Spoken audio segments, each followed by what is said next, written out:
Bismillahirrahmanirrahim. Insyaallah kita lanjutkan pembahasan masih mabadi ilmu tajwid bagian lahan dan kita masuk ke bab terakhir dalam persoalan lahan.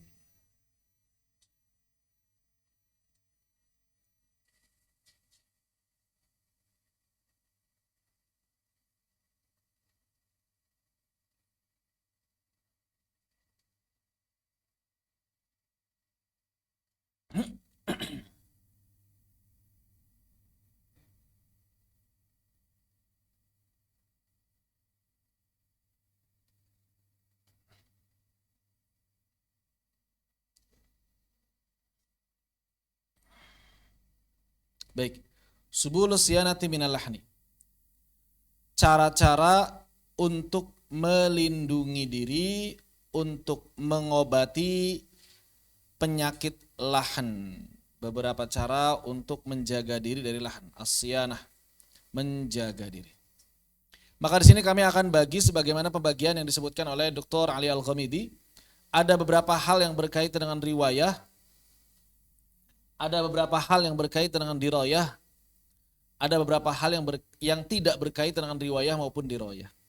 Kita masuk dulu ke poin nomor 3 atau bagian ketiga karena itu yang paling sedikit. Apa saja? Ada 2 poin. Yang pertama adalah pertolongan Allah, yang kedua adalah kesehatan. Yang pertama adalah pertolongan Allah Subhanahu wa taala, yang kedua adalah berkaitan dengan kesehatan.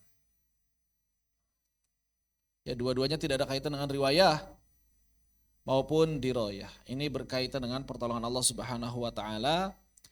Maka berarti poin pertama apabila kita ingin menghindarkan diri dari lahan adalah banyak-banyak berdoa dan meminta pertolongan dari Allah Subhanahu wa taala. Itu adalah poin paling penting apabila kita benar-benar ingin membebaskan diri dari lahan. Wajib banyak-banyak berdoa, memohon pertolongan dari Allah Subhanahu wa taala. Kenapa? Karena yang namanya kefasihan lisan itu datang dari Allah Subhanahu wa taala. Hasil dari usaha semuanya hakikatnya datang dari Allah Subhanahu wa taala. Tidak pernah datang dari makhluk. Tidak ada satupun hasil yang datang dari makhluk, tidak ada. Tidak ada satupun hasil yang datang dari makhluk. Makanya perkataan seperti hasil tidak mengkhianati usaha atau sebaliknya butuh ditinjau ulang. Karena itu urusan Allah. Urusan kita adalah berusaha. Urusan hasil adalah hak prerogatifnya Allah. Mau kita usahanya 10 kali lipat, kalau kata Allah belum berhasil, ya belum berhasil. Mau kita usahanya ringan-ringan saja, kalau kata Allah berhasil, berhasil. Maka tidak bisa dianalogikan. Semakin keras kita berusaha maka semakin berhasil. Tidak. Tidak. Kalau Allah maunya kita usaha keras ya berhasil, tapi kalau Allah enggak. Jadi yang namanya hasil itu hak prerogatifnya Allah, urusannya Allah, aturannya Allah, kita enggak perlu ikut campur di dalamnya. Cukup banyak-banyak berdoa meminta hasil yang terbaik. Begitu. Sebagai yang menarik adalah kisah yang disampaikan oleh Syekh Abdullah Ibni Basfar. Tahu ya, Syekh Abdul Basfar ya, muridnya Syekh Iman Suwaid. Maka beliau pernah bercerita ketika bertalaki dengan Syekh Iman Suwaid itu dalam beberapa pertemuan selalu dikoreksi huruf ro-nya. Kurang pas takrirnya kata beliau sampai berkali-kali dan itu yang bikin beliau itu ditunda pengijazahannya oleh Syekh Iman Suwaid.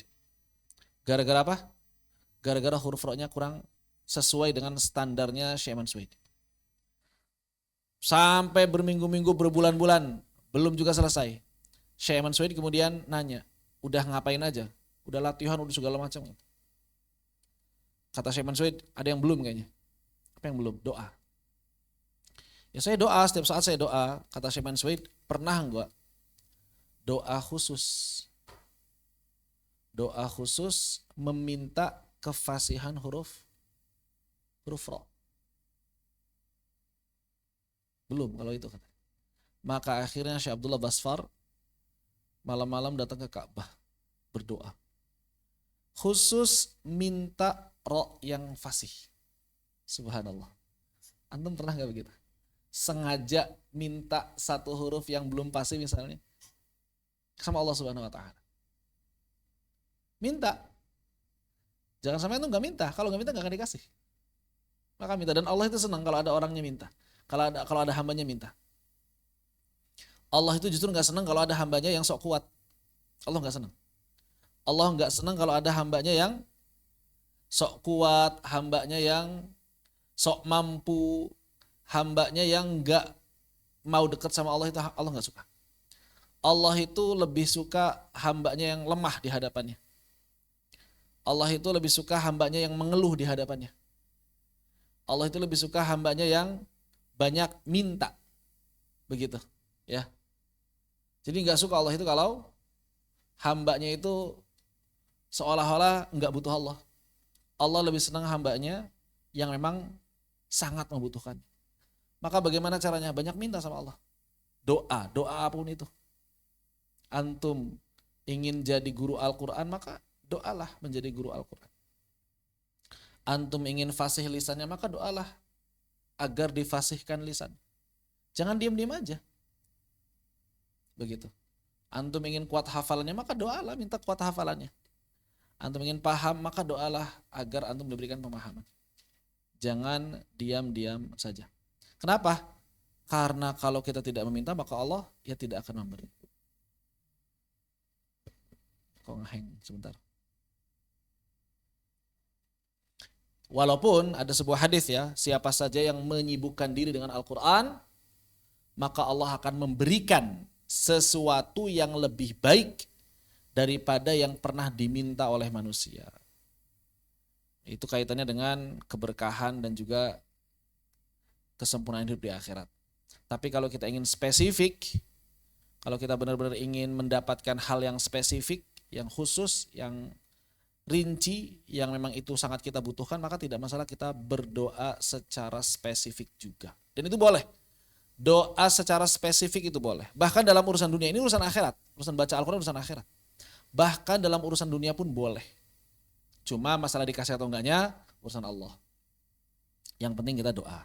Begitu. Bagian kedua adalah permasalahan kesehatan. Seperti itu. Maka Al-Hamadani dalam kitab At-Tamhid mengatakan tidak ada jalan untuk mencapai tajwid kecuali sungguh-sungguh dalam belajar latihan lidah sambil mengambil bacaan dari ahlul ilmi yang mungkin. Kemudian beliau mengatakan wa inin dhafa ila dzalika husnus sauti wa jaudatul fakki wa dharabatul lisani wa sihatul asnani kana akmal. Dan kalau dia mengiringinya dengan apa? Dengan husnus saut, punya suara yang enak, wa jaudatul fak, dan rahang yang bagus, wa dharabatul lisan, dan lisan yang tajam, wa sihatul asnan, dan gigi-gigi yang sehat, kana akmal, maka itu lebih sempurna lagi.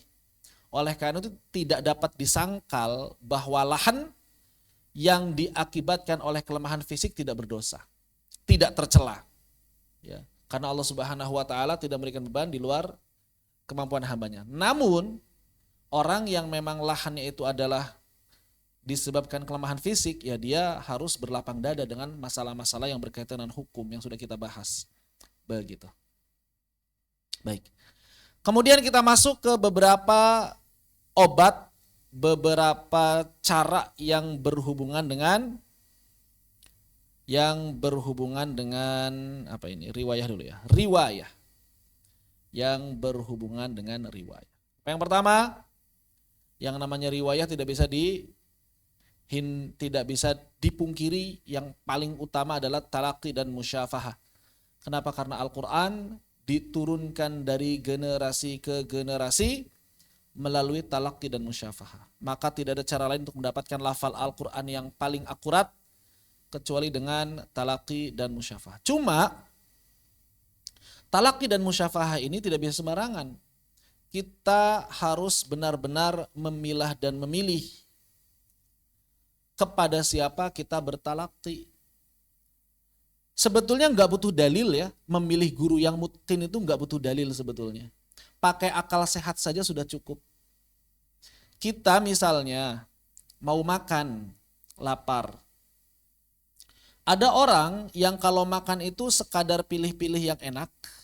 Ada orang yang kalau makan itu memilih makanan yang bergizi. Saya mau nanya, menurut akal sehat nih ya, makanan itu yang dipilih asal enak atau yang bergizi?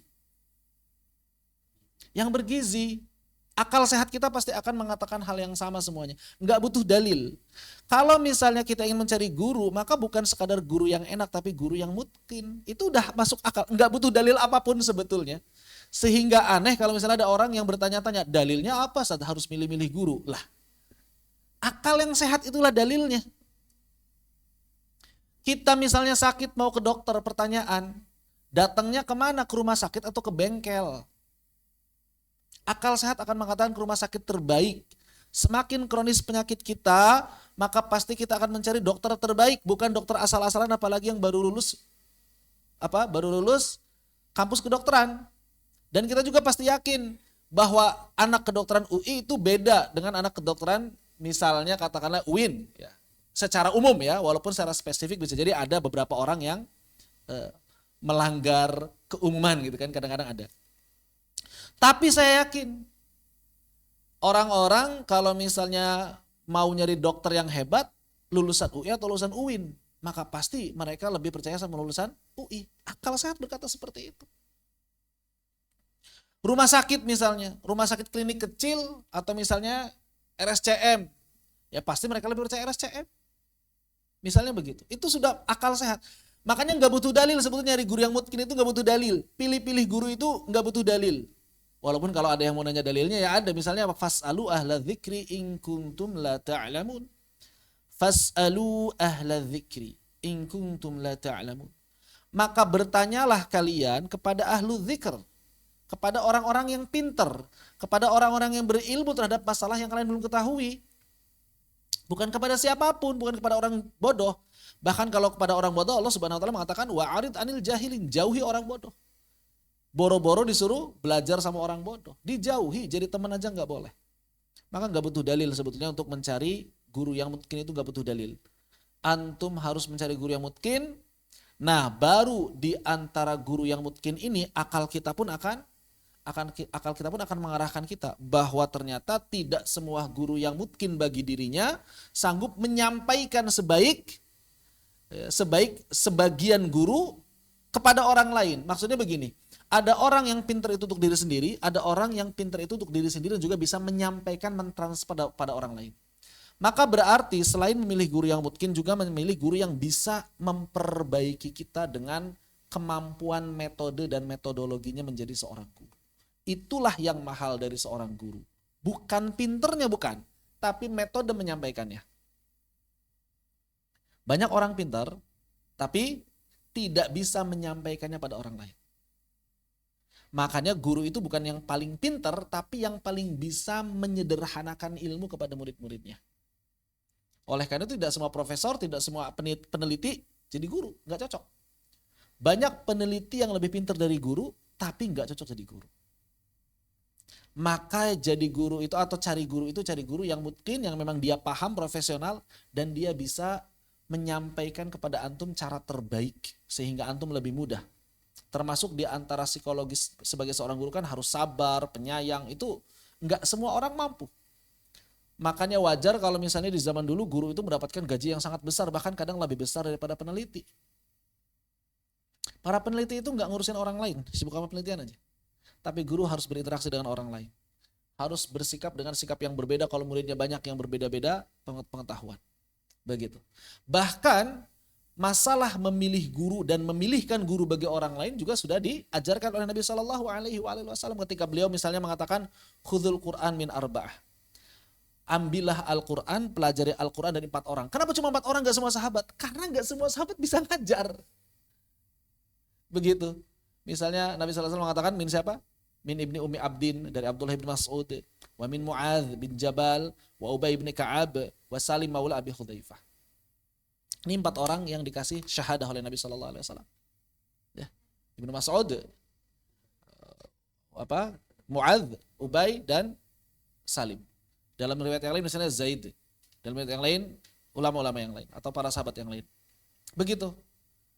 Makanya Imam Abu Muzahim Al-Khaqani mengatakan fama kullu mayatlul kitaba yuqimuhu wa ma kullu man fin nasi yuqri'uhum muqri. Enggak semua orang yang baca Al-Quran itu sanggup membaca dengan benar, dan enggak semua orang yang katanya pengajar itu beneran pengajar. Antum harus cari Antum harus cari guru yang mungkin yang bisa membimbing antum. Jadi enggak butuh dalil sebetulnya, tapi dalilnya sudah disebutkan juga ada. Walaupun gak ada dalil, akal sehat kita pasti akan menyuruh kita untuk memilih orang terbaik dalam mengajarkan kita. Kalau dalam masalah sakit saja kita pasti akan memilih obat terbaik dan juga dokter terbaik, maka apalagi dalam masalah mengangkat diri dari kejahilan, yang ini jelas lebih buruk daripada penyakit. Lebih buruk daripada penyakit fisik. Maka berarti kita harus mencari seorang ahli. Dan para ulama juga mengatakan, misalnya perkataan Umar bin Khattab, la taqra'ul Qur'an illa ala man alima bil lughah, ya kan? Jangan setoran Al-Quran kecuali sama orang yang paham bahasa Arab. Ini menjadi satu pertimbangan juga. Atau misalnya, la taqra'ul Qur'an alal mushafiyin. Jangan setoran Al-Quran kepada orang yang hanya mengandalkan mushaf, nggak punya guru. Jangan, kata para ulama. Jadi dia cuma mengandalkan mushaf aja. Pokoknya mushafnya begini, nggak punya guru, nggak pernah bertalak. Itu jangan. Kata para ulama seperti itu. Begitu ya. Wallahu a'lam bissawab. Dan jangan malu juga kalaupun gurunya itu lebih muda usianya dari kita, lebih rendah kedudukannya dari kita. Dikisahkan ada seorang ulama fiqih, ahli fiqih terkenal. Namanya itu adalah Abu Sa'id Al-Humdaiji. Abu Sa'id Al-Humdaiji. Abu Sa'id Al-Humdaiji ini ahli fiqih. Beliau gurunya Ibnu Mujahid dalam fiqih. Ibnu Mujahid tahu ya? Ahli qiraat. Tapi Al-Humdaiji ini senang sama Ibnu Mujahid, karena walaupun Ibnu Mujahid itu sangat menghormati beliau dalam masalah fiqih, Ibnu Mujahid itu terkenal dengan qiraatnya, Al-Qur'annya, tajwidnya juga. Sampai-sampai beliau itu pengen, kayaknya saya harus talaki ini Al-Qur'an sama Ibnu Mujahid. Orang-orang pada talaki sama dia, saya belum talaki sama dia nih. Akhirnya dalam beberapa kesempatan beliau pun datang ke Ibnu Mujahid. Datang Ibnu Mujahid. Kemudian ketika datang ke Ibnu Mujahid memperlakukan dia sebagai guru atau memperlakukan dia sebagai murid? Murid. Maka ketika beliau itu di sampingnya Ibnu Mujahid, saya pengen talaki sama antum. Ya kata Ibnu Mujahid, ya duduk sana, ngantri sama yang lain. Subhanallah. Ini adab. Jadi Ibnu Mujahid nggak mau membeda-bedakan antara satu orang dan orang yang lain. Ketika semuanya belajar sama beliau, semuanya setara. Walaupun ini adalah orang yang beliau hormati dalam masalah fikih. Dan Al-Humdaiji enggak sakit hati. Perhatikan, luar biasa. Ya duduk dengan duduknya murid. Dengan murid-murid yang lain ngantri. Sampai tiba giliran beliau baca. Kemudian baru baca sebentar. Maka beliau mengatakan apa? Abu Sa'id, falam maftatahtul qira'ah ala rasmi, ya, bismillahirrahmanirrahim. Jadi beliau langsung baca bismillahirrahmanirrahim. Apa kata Ibnu Mujahid? Kata taqra, kayak gini bacaanmu. Kata taqra, ya udah kalau gitu apa? Idhab ila dzalikal fata. Nah, maaf ya Syekh, antum kayaknya belajar sama murid saya dulu di sana. Nanti kalau udah oke baru sama saya. Subhanallah. Al-Humdaiji digituin. Al-Humdaiji itu malu sebenarnya. Saya ini ahli fiqih. Bahkan Ibnu Mujahid sangat menghormati saya. Tapi ya udah. Mau gimana lagi? Ketika kita memang memilih guru yang kapasitasnya jauh sama kita, ya kita jangan maksa untuk harus selalu bisa langsung belajar sama beliau. Kenapa? Karena bisa jadi Ibnu Mujahid itu bukan nggak mau ngajar Al-Humdaiji, tapi levelnya kejauhan. Seperti misalnya doktor yang ngajarnya anak-anak S2, S3 harus ngajar anak SD, nggak nyambung anak SD ntar. Maka kita pun harus tahu diri itu level kita di mana kira-kira nih. Level kita SD berarti nyari gurunya guru SD. Level kita SMP berarti nyari gurunya guru SMP. Jangan level kita SD pengen nyari guru dosen-dosen yang S2, S3. Nggak nyambung nantinya. Begitu. Wallahu a'lam bissawab. Seperti itu ya. Kemudian, apakah talaki dan memilih guru yang penting sudah cukup? Belum cukup. Harus apa? Harus memperbanyak setoran. Jadi nggak cuma sekali dua kali, memperbanyak. Yang namanya iktsar itu ya banyak begitu ya. Makanya kalau misalnya kita lihat Imam Warsh itu pernah punya murid Al-Asbahani ke Mesir, pengen ketemu Imam Warsh. Dan beliau kemudian saat itu membawa uang 80.000 dirham. 80.000 dirham. Buat apa uang 80.000 dirham? Buat biaya belajar beliau talaki sama Imam Warsh. Kenapa? Karena sama Imam Warsh itu biaya talakinya sekali ketemu 1.000 dirham. Bukan sekali ketemu, afwan, sekali hatam 1.000 dirham. Sekali hatam 1.000 dirham. Biaya di ma'hadnya Imam Warsh dari awal sampai hatam itu 1.000 dirham. Berarti berapa tuh 1.000 dirham? Kalau misalnya 1 dirham 150.000 berarti 150 juta. Itu sampai hatam. Kuliah di ma'hadnya Imam Warsh sampai hatam 150 juta. Dan beliau bawa berapa? 80.000 dirham. Itu ya udah istilahnya kalau zaman dulu udah makan segala macam udah bebas gitu ya. Pokoknya sampai hatam. Supaya apa? Bawa 80.000 dirham? Supaya bisa hatam 80 kali. Supaya bisa khatamnya 80 kali. Itu bayangkan kayak gimana. Ya udah Syekh, 1.000 dirham kan sekali hatam? Ya. Ya udah kalau gitu saya 80.000 dirham, 80 kali hatam. Subhanallah. Harusnya begitu Syekh sebagai seorang murid, ya kan? Dan banyak kisah-kisah seperti itu. Ibnu Mujahid saja kepada gurunya, kepada salah seorang gurunya, ke Syekh Abdurrahman, itu 20 kali khataman. Dan sudah banyak yang 20 tahun, 20 khataman Imam Asim, Imam Hafs ke Imam Asim, Imam Qalun ke Imam Nafi', begitu. Seperti itu. Bahkan ada sebagian ulama yang sampai 300 kali khataman. Sebagaimana dikisahkan Imam Ja'far ibn Ahmad membaca kepada Ibnu Daud al-Baghdadi. Ja'far ibn Ahmad membaca kepada Imam Ibnu Daud al-Baghdadi itu sampai 300 kali khataman. Kayak gimana bacanya? Wallahu a'lam bishawab. Kita nggak tahu. Begitu. Dan ini banyak ya kisah-kisah para ulama, banyak sekali. Yang seperti itu. Sampai ratusan kali khatam itu nggak kehitung lah. Begitu. Wallahu a'lam bishawab. Jadi harus memperbanyak setoran kepada guru yang mungkin. Sudah cukup? Belum. Apa berikutnya? Banyak mendengar bacaan dari para qari yang mungkin. Nah kalau kita talaki kan kita dengar bacaan guru. Kita dengar bacaan sahabat-sahabat kita. Atau zaman sekarang bisa dengar rekaman-rekaman. Mau tidak mau, kita harus apa? Kita harus banyak menyimak bacaan-bacaan yang baik. Yang paling bagus sebetulnya bacaan guru-guru kita sebetulnya. Tapi kan nggak setiap hari ketemu guru saat. Terus kalau misalnya ada rekomendasi rekaman nih, rekaman siapa kira-kira yang bagus? Ya sebetulnya banyak. Ya.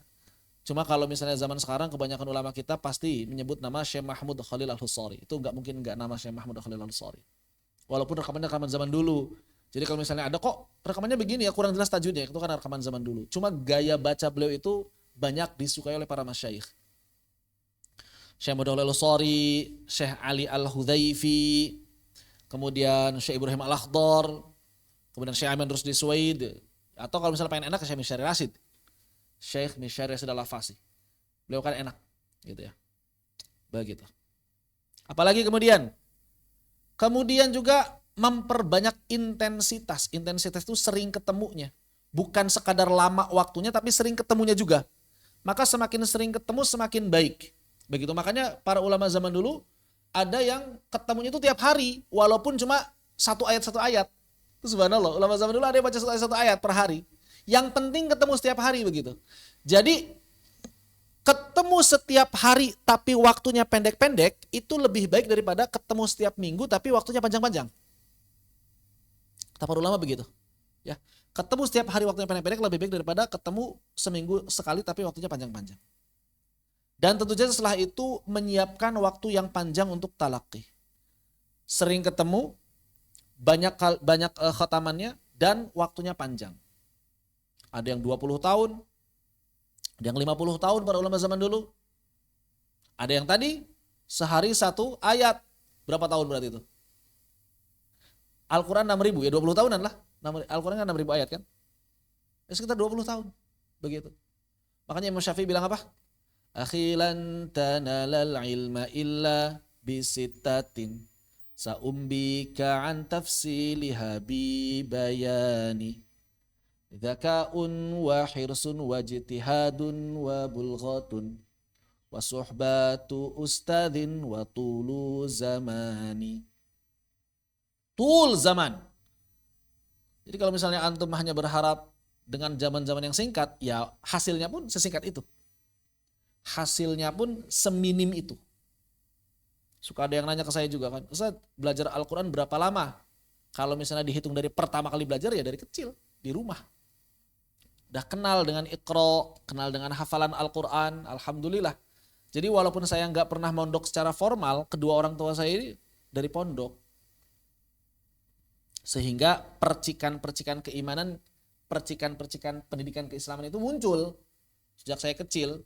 Belajar Iqra, kemudian surah-surah pendek, hafalan, sampai hafal Yasin, Al-Waqiah, Tabarok, itu sebelum lulus LS sudah hafal. Dan itu langka di zaman dulu di kampung saya. Anak-anak yang hafalan begitu ya langka. Rata-rata hafalan itu sampai Ad-Duha.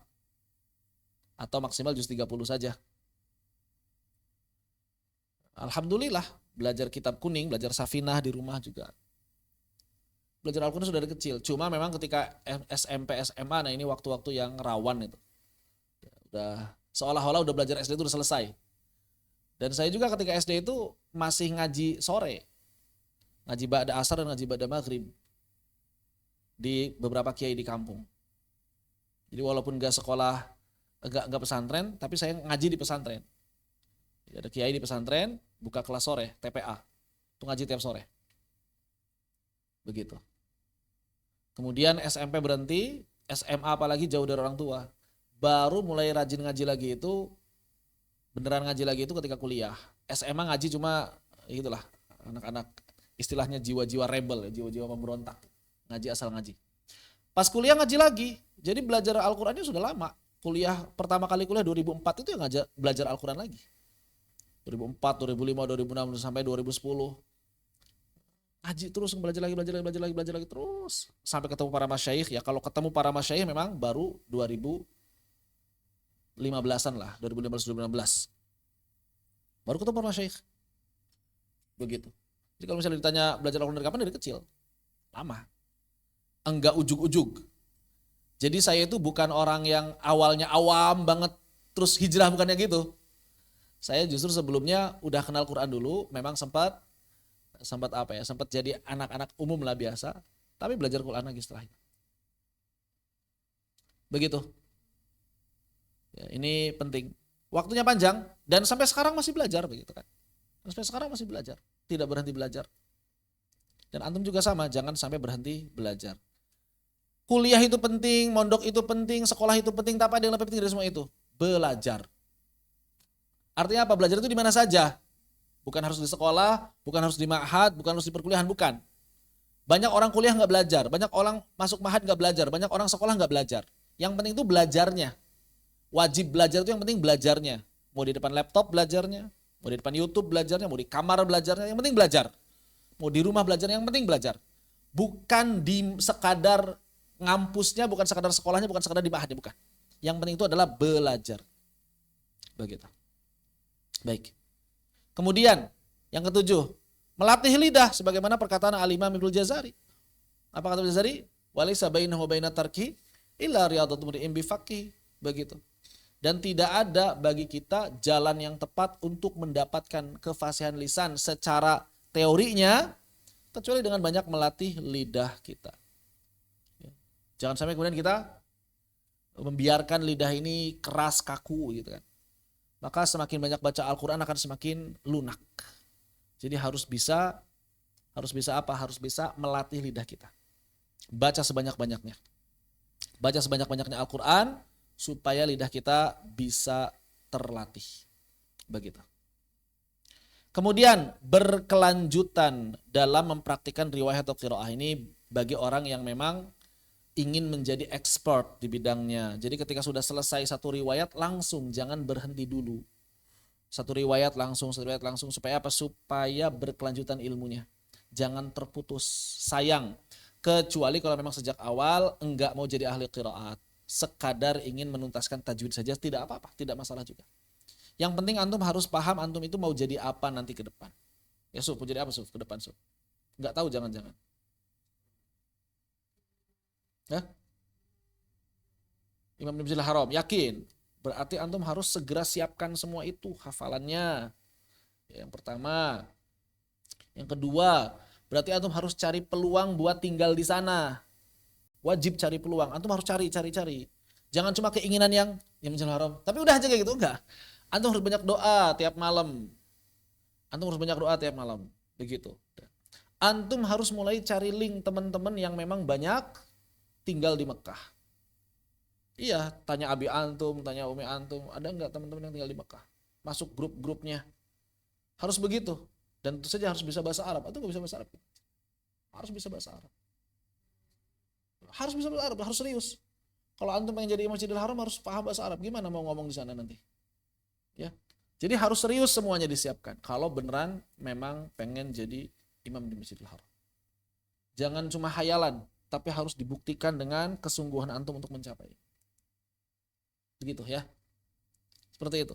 Saya pengen jadi ini, langsung sungguh-sungguh. Jangan cuma saya pengen jadi ini, tapi nggak ada usahanya. Itu namanya hayalan. Orang yang berharap sesuatu tapi nggak ada usahanya itu namanya hayalan. Kalau beneran sungguh-sungguh harus ada usahanya. Berarti harus lebih kuat lagi belajarnya, belajar bahasa Arabnya, nguatin hafalan Al-Qur'annya. Harus lebih serius lagi menuntut ilmunya. Begitu. Kemudian yang ke-9. Apa yang ke-9? Maka kalau kita ingin pengen expert, wajib menghafal matan. Ini nggak bisa enggak. Para ulama mengatakan bahwa ciri thalabul ilmi adalah menghafal matan cabang ilmu yang dia tekuni. Kalau antum, makanya kalau Syalabib, kalau antum ingin menjadi pakar fikih wajib hafal minimal zubad. Matan fikih, zubad. Kalau antum misalnya ingin menjadi pakar dalam bidang bahasa Arab, ya hafal itu jurumiyah sama alfiyah. Begitu. Dihafal. Kalau antum ingin pakar qiraat, maka berarti hafal Syatibiyah dan Thaibah. Kalau antum ingin pakar dalam tajwid, ya minimal Jazariyah dan Tufatul Atfal. Jadi tergantung antum mau jadi pakar mana. Antum mau jadi pakar apa. Begitu. Tentukan dari sekarang. Jangan sampai antum katanya pengajar tajwid tapi enggak hafal Jazariyah, enggak hafal Tufatul Atfal. Antum katanya pakar qiraat tapi enggak hafal Syatibiyah, enggak hafal Durrah, enggak hafal Thaibah. Minimal hafal poin-poin penting. Ketika ditanya langsung keluar itu jadi dalil. Minimal itu jadi dalil langsung keluar. Kayak orang-orang kalau ngejelasin bahasa Arab pasti langsung keluar alfiyahnya begitu. Harus begitu. Atau kalau misalnya bukan dalam bentuk syair ya matan-matan ringkas. Sehingga tasawurnya, gambaran umum dalam ilmu itu kita bisa memahami. Ya. Dan ini adalah di antara kelaziman yang biasa diamalkan oleh para qari.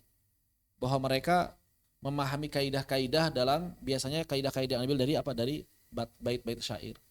Begitu. Wallahu a'lam bishawab. Kemudian yang ke-10, yang terakhir adalah iqra. Iqra itu ngajar. Wajib ngajar untuk menjaga pemahaman. Ustaz, saya memperdalam tajwid enggak pengen ngajar. Kalau enggak pengen ngajar enggak perlu dalam-dalam belajar tajwidnya. Sayang, mubazir. Kalau enggak pengen ngajar, enggak perlu dalam-dalam belajar tajwidnya, mubazir. Antum fokus saja bidang ilmu yang lain yang antum akan tekuni mau jadi apa. Saya masa pengen jadi ahli IT, ngapain belajar tajwid dalam-dalam kalau pengen jadi ahli IT. Orang yang punya ilmu banyak itu ada kewajiban ngajar. Berarti kalau nggak pengen ngajar jangan banyak-banyak. Jangan banyak-banyak ilmunya. Antum pengennya berkarya dalam bidang apa, itu yang harus ditekuni ilmunya. Jangan sampai menghabiskan waktu untuk menuntut ilmu yang tidak akan ditekuni. Sayang waktu antum habis, mubazir. Begitu. Ya. Ini adalah beberapa poin yang berkaitan dengan riwayah. Dan saya sendiri bisa, salah satunya ya, bisa ngajar tajwid sampai seperti ini karena sering ngajar. Jazariyah itu dihatamin lebih dari 20 kali. Dalam daurah. Dalam daurah itu udah lebih dari 20 kali.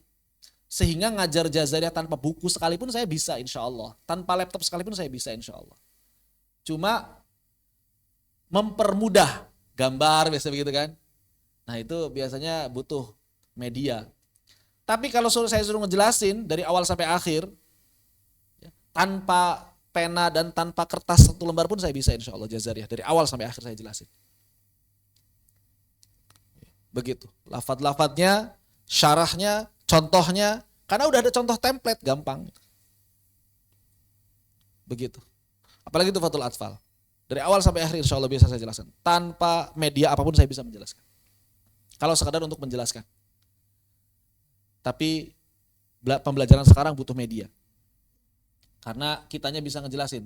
Tapi yang ngedengar belum tentu dapat penjelasan yang lebih detail. Tapi ketika ada media, nah itu juga kekuatan cara mengajar yang baik tuh. Metode ngajar yang baik itu punya media yang mendukung.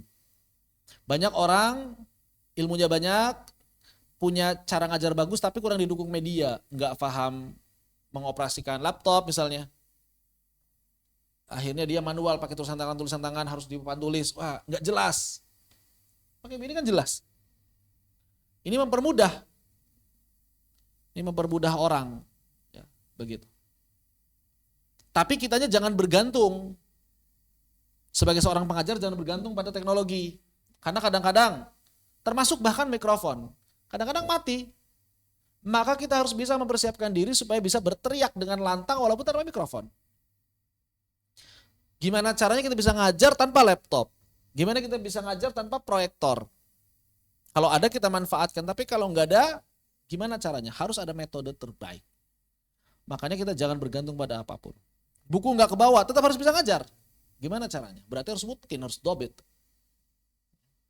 Begitu. Wallahu a'lam bishawab. Ini yang berkaitan dengan riwayah. Adapun yang berkaitan dengan diroyah, dengan teori-teori, maka apa saja yang harus dipelajari dalam bidang ilmu tajwid? Yang pertama adalah mendalami teori-teori tajwid. Ya jelas, yang namanya kalau kita ingin mendapatkan pemahaman yang benar harus mempelajari teori-teori tajwid. Begitu. Tidak mungkin kita bisa memahami cara baca Al-Quran yang tepat kalau kita tidak memahami teorinya dengan tepat. Yang pertama, memahami teori-teori tajwid. Berarti antum harus banyak mulai mutolaah mulai sekarang. Mutolaah, ngaji kitab. Tapi kalau misalnya sasarannya adalah paham matan, misalnya pengen paham jazariyah, gimana caranya? Cukup cari 2 penjelasan jazariyah. Yang pertama penjelasan yang sifatnya ringkas, yang kedua penjelasan yang sifatnya detail. Udah cukup 2, antum baca ulang-ulang, itu pasti antum mungkin jazariyah. Saya sendiri alhamdulillah udah nulis yang ringkasnya di terjemah tafsiriyah, yang detailnya di risalah tajwidiyah. Antum baca ulang-ulang aja, insya Allah mutqin, insya Allah. Yang penting antum bacanya ulang-ulang. Kalau misalnya ingin cari yang lain bagaimana? Ya bagus, perluasan dari kitab-kitab yang lain, yang bentuknya bukan syarah jazariyah misalnya. An-Nashr, Hidayatul Qari, itu adalah sebagai pembanding. Begitu. Yang pasti mulai sekarang, perdalam teori tajwid, terutama pendapat-pendapat para ulama zaman dulu, nanti ada juga pembahasan sini. Yang kedua, memahami nahwu saraf. Mau tidak mau, kalau antum ingin menguasai tajwid dengan sempurna wajib memahami nahwu saraf. Makanya mulai pekan ini antum harus sudah mulai belajar saraf bersama Ustadz Ari. Nanti setelah Sakhawi, karantina nahwu. Bukan, karantina nahwu sama Ustadz Zen. Beda. Ustadz Zen, beda. Beliau lulusan STI Cianjur. STI Imam Syafi'i Cianjur. Ya. Jadi masing-masing ada spesialisasinya. Ustadz Ari memang punya metode saraf. Ustadz Zen beliau kaidahnya bagus dan cara menyampaikan nahwunya enak juga. Begitu. Harus paham nahwu saraf kalau benar-benar ingin expert dalam bidang tajwid. Kalau enggak lemah, nanti bisa berantakan. Minimal jadi pondasi. Minimal jadi pondasi nanti ke depannya. Bahkan para ulama mengatakan kalau misalnya ada orang yang tidak memahami kaidah nahwu dan saraf, itu biasanya dia terjatuh pada lahan tanpa dia sadari. Dia terjatuh pada pemahaman yang keliru tanpa dia sadari. Begitu.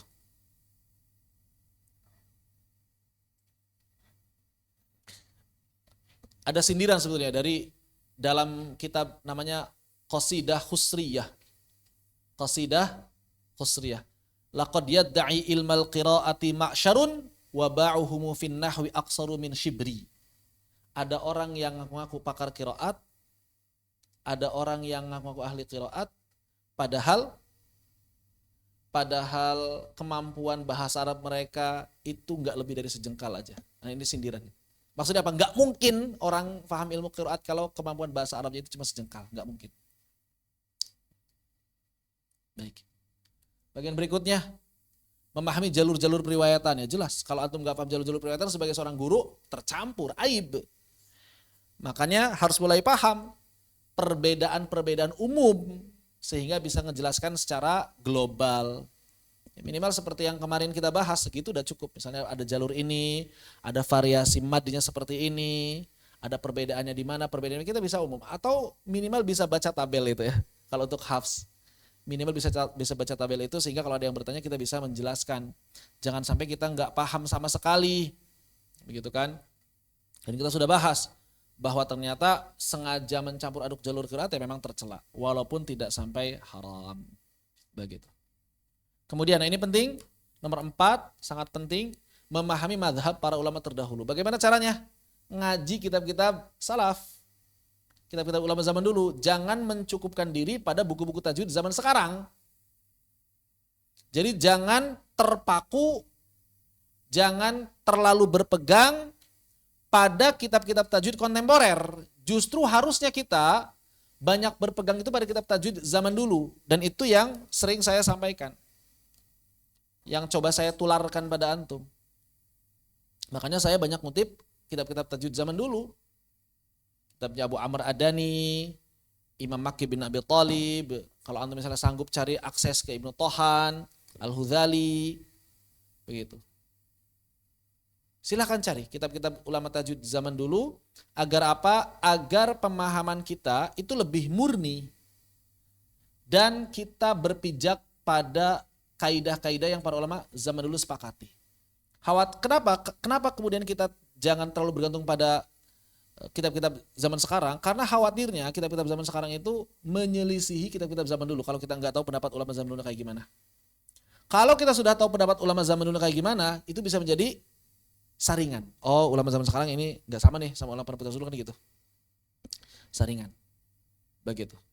Jadi di satu sisi kita juga mesti belajar perkembangan ilmu tajwid zaman sekarang, tapi jangan sampai kita melupakan sumber-sumber aslinya. Karena banyak juga nukilan-nukilan yang nggak tepat kan? Kita sudah bahas, banyak nukilan-nukilan yang kurang tepat. Begitu. Maka hati-hati.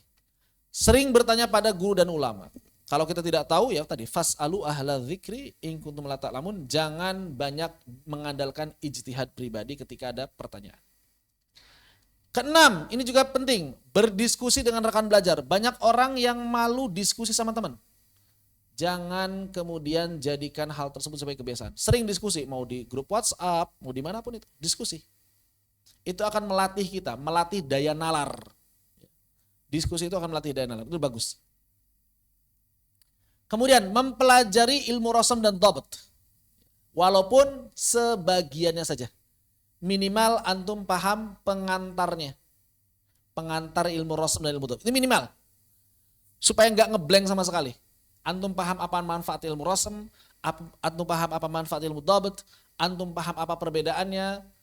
Dan untuk belajar ini cukup misalnya antum baca bukunya Dr. Zainal Arifin Wadkur, Perbedaan Rasam Utsmani, udah cukup buku itu. Ya.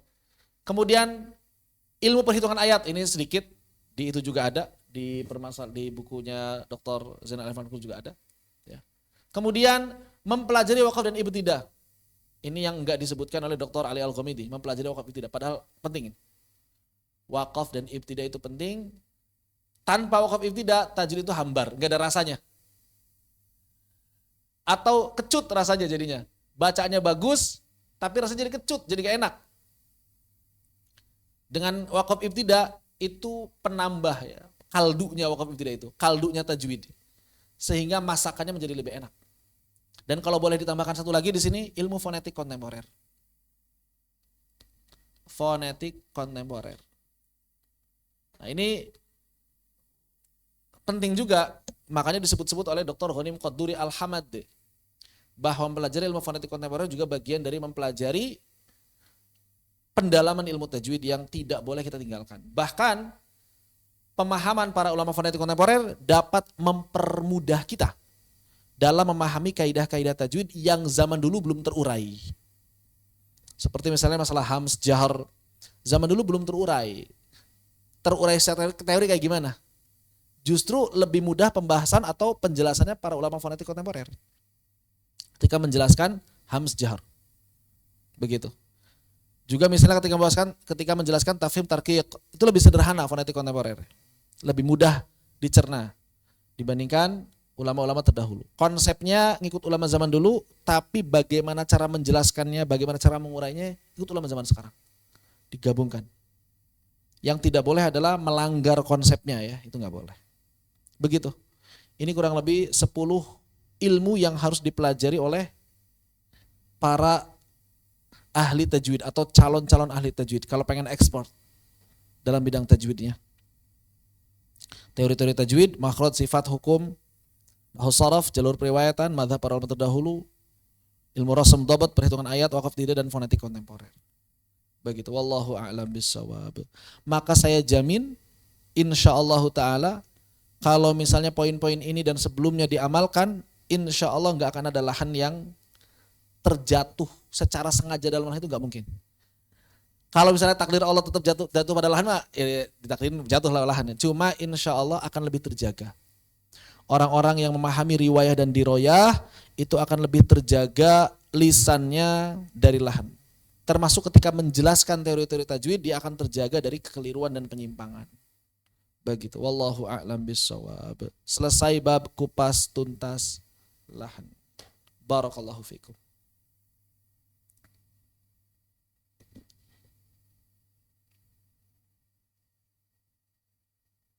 Ada yang tanyakan dipersilakan. Ada yang diskusikan dipersilakan. Besok insya Allah kita lanjutkan ke bagian berikutnya yaitu teori tahsin surah Al-Fatihah dan juga tahsin surah Al-Fatihah secara ringkas ya kalau prakteknya. Kita akan banyak bahas permasalahan teoritisnya dan mungkin lebih ke cara mengajarkannya. Ya, nanti kan antum jadi pengajar semua, nguji orang dalam surah Al-Fatihah misalnya, perhatikan poin-poin pentingnya begitu. Seperti itu. Kalau tidak tanyakan berarti cukup sampai di sini. Manfaatkan waktu buat istirahat aja sisanya. Ya. Dan buat antum memperdalam ilmu ini, yang belum silakan antum kaji, antum baca. Kalau pengen gratisan ilmu-ilmu ini ada di Lajnah, websitenya Lajnah. Itu banyak yang gratisan tuh. Di situs Lajnah Kemenag. Itu ada ilmu-ilmu tentang ini sebagian besarnya sudah ada di Lajnah. PDF-nya banyak. Dari Google bisa. Antum buka Lajnah. Lajnah Pentasihan Mushaf Quran LPMQI. LPMQI. Antum bisa buka sana. Nanti ada PDF, Anda bisa buka PDF-nya bagus-bagus semuanya. Sayang jarang yang akses dan jarang yang mengkaji kayaknya. Begitu. Wallahu a'lam. Kalau nggak salah pernah saya share linknya, link Google Drive-nya kalau nggak salah pernah saya share deh. Buku-buku Lajnah saya pernah ya. Oh iya itu tinggal dikaji itu. Kan belum dibuka kan. Sayang itu. Sayang sekali. Silakan. Itu banyak itu kajian-kajian tentang Al-Quran dari mulai tafsirnya, sejarah mushaf Indonesia itu harus tahu itu. Hal-hal itu penting, ya. Begitu. Wallahu a'lam bissawab. Ulumul Quran. Ya iyalah enggak bisa semuanya lah. Makanya sabar, antum kira-kira mana yang paling penting nih? Atau kalau misalnya antum bingung mana yang paling penting, mana yang paling suka? Enggak apa-apa. Jadi dari mulai suka dulu, mana yang paling disukai? Saya pengen baca yang paling senang kayaknya tema ini nih, udah baca dulu yang paling suka. Itu membiasakan kita senang baca dulu. Kalau kita udah senang baca, nanti kita bisa memilah dan memilih bacaan mana yang akan kita baca hari ini. Tapi kalau misalnya belum senang baca, baca aja yang paling antum suka. Dari apa yang ada, baca yang paling suka. Misalnya ada seorang suka kisah, berarti sejarah mushaf, baca-baca dulu kayak gitu misalnya. Demikian. Kanur ada yang sampaikan? Ya udah, cukup ya. Apabila demikian kita akhiri sampai di sini, mudah-mudahan bermanfaat. Tinggal amal saja. Ya, ini semuanya kan praktek, ini ilmu praktek. Yang tadi pun ilmu praktek semuanya. Tinggal antum amalkan semuanya. Fanaktafi bihadza walhamdulillahirabbil alamin. Subhanakallahumma bihamdika asyhadu an la ilaha illa anta astaghfiruka wa atubu ilaik. Assalamualaikum warahmatullahi wabarakatuh.